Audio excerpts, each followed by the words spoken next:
a lot of our clients and participants are like going to January, February, March. How are we going to close the year? But specifically, I want to talk about January. There's something known as the January effect, wherein you see the average return in gold specifically in January be traditionally much higher as compared to any other month in the year. In January, we have an average return of about 1.7 to 1.8%. And this is just based on price levels. This is not based on demand. This is not based on physical demand. This is just based on when we look at the price levels, how much do we get the average increase in return in the month of January? One of the reasons why the January effect might be favoring gold is a portfolio rebalancing. Usually a lot of hedge funds, they tend to rebalance their portfolios based on what the real yields are going to come, which is also the second one, which is you typically tend to see a seasonal weakness in real yields as well.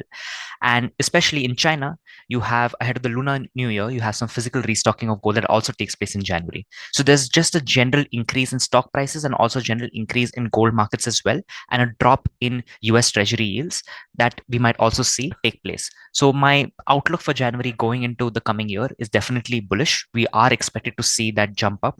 In fact, we've done this price projection as well for US gold, wherein this is where we were at 18 December. And this is where we are saying the markets are going to move come second or third week of January. We are talking about a run up to the 2100 level, wherein we are going to, see the resistance being tested. But we still don't think that the resistance of 2100 will be sufficient, or there will be enough zest in the bullish run that this run up will then be curtailed, and we'll definitely have a correction come down.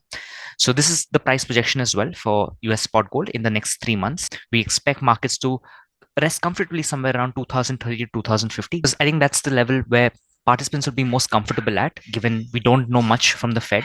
Also in March, we have the first official monetary policy meeting where the Fed rate cuts might be announced. Now that will be key. Now, if Fed comes up back and says we're going to start increasing our rate, start facilitating our rate cuts now, yes, you're going to see a run up in gold right now.